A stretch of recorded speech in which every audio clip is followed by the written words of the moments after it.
palo?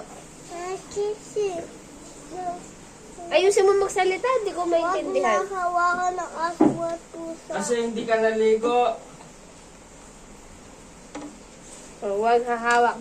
Bakit binabawalan ka ni mama papa na umawak sa pusa at sa dog? Ha? Bakit ka binabawalan ba? Bakit? Sagot! Tinatanong kita. Ano? Bakit ka ba binabawalan humawak sa aso at pusa? Bawal humawak sa aso at pusa. Bakit nga? Bakit? Bawal. Bakit? Why? Bakit bawal? Ano bang mangyayari? Ayaw sumagot. Ha? Anong nangyayari ba sa aso pusa pag hawak kayo ng hawak? Bababalikin kita sa face the wall. Ayaw. O, sagot ka na. Up. Ayaw. Na bakit bawal nga? Hindi ko alam. Anong hindi mo alam?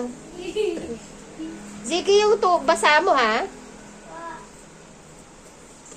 Face the wall. Hindi mo pa rin alam. Mapababalikin kita dun sa face the wall kasi di mo pa pala alam. Bakit? Face the wall. Lang ayaw ko. Di ba nagagalit sa'yo yung cat at dog? Bawal humawak. Gusto mong makagat? Ayaw. Oh. O kaya kita binabawalan kasi ayaw kita makagat ng aso at pusa. Ano? Na.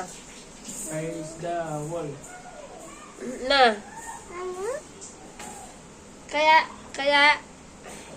Huwag hawak sa aso at puso. kasi, Kakagatin ng kinakagat, gusto na kayong kagatin, nagagalit. Sasaktan kasi eh. At saka, di ba, napipilay sila. Pag hawak kayo ng hawak, napipilay sila. Pilay ko dati Frankie at tapos Mini. Kaya nga, napipilay nga, di ba? O, maligo ko na nga. Bago-bago mo. All pretty. Sige na. Yeah. Sige na, habang inaantay ko ma-thaw yung ano.